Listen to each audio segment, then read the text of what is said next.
ఎన్కౌంటర్ల పేరుతో Maoist party నాయకులను కార్యకర్తలను కేంద్ర ప్రభుత్వం కాల్చి చంపడాన్ని ఖండిస్తూ ఈ రోజు గోదావరి కని వామపక్షాల ఆధ్వర్యంలో నల్ల జెండాలు పట్టుకొని నిరసన తెలిపారు।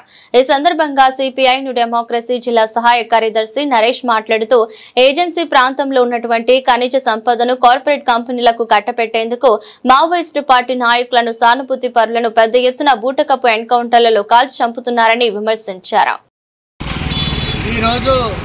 సిపిఐఎంఎల్ న్యూ డెమోక్రసీ కేంద్ర కమిటీ పిలుపులో భాగంగా దేశంలో ఉన్నటువంటి నరేంద్ర మోడీ ప్రభుత్వం మావోయిస్టుల పైన అనేకమైనటువంటి నరహంతక పాలన కొనసాగిస్తూ ఉంటూ ఇవాళ బూటకపు ఎన్కౌంటర్ల పేరిట అనేక మందిని హత్యలు చేసినటువంటి పరిస్థితి మనం చూస్తూ ఉన్నాం।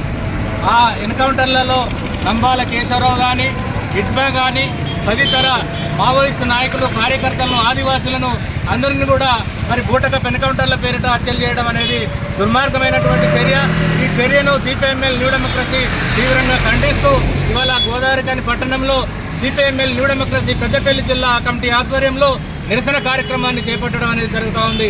ఇప్పటికైనా నరేంద్ర మోడీ ప్రభుత్వం కగారు పేరు మీద చేస్తున్నటువంటి దురాక్రమాలను మరి నిలిపివేయాలని చెప్పి, అదేవిధంగా కాల్పులను విరమించాలని చెప్పి, అదేవిధంగా మరి అక్కడ ఉన్నటువంటి ఆదివాసీలకు అండగా ఉన్నటువంటి మావోయిస్టుల పైన కాల్పులను విరమించాలని, అదేవిధంగా శాంతి చర్చలు జరపాలని చెప్పి ఈ సందర్భంగా సిపిఐఎంఎల్ న్యూ డెమోక్రసీ తరఫున మేము డిమాండ్ చేస్తూ ఉన్నాం। లేనట్లయితే దేశవ్యాప్తంగా సిపిఐఎంఎల్ న్యూ డెమోక్రసీ ఆధ్వర్యంలో పెద్ద ఎత్తున ఆందోళన కార్యక్రమాలు చేపట్టవలసి వస్తుందని చెప్పి ఈ సందర్భంగా హెచ్చరిస్తా ఉన్నాం।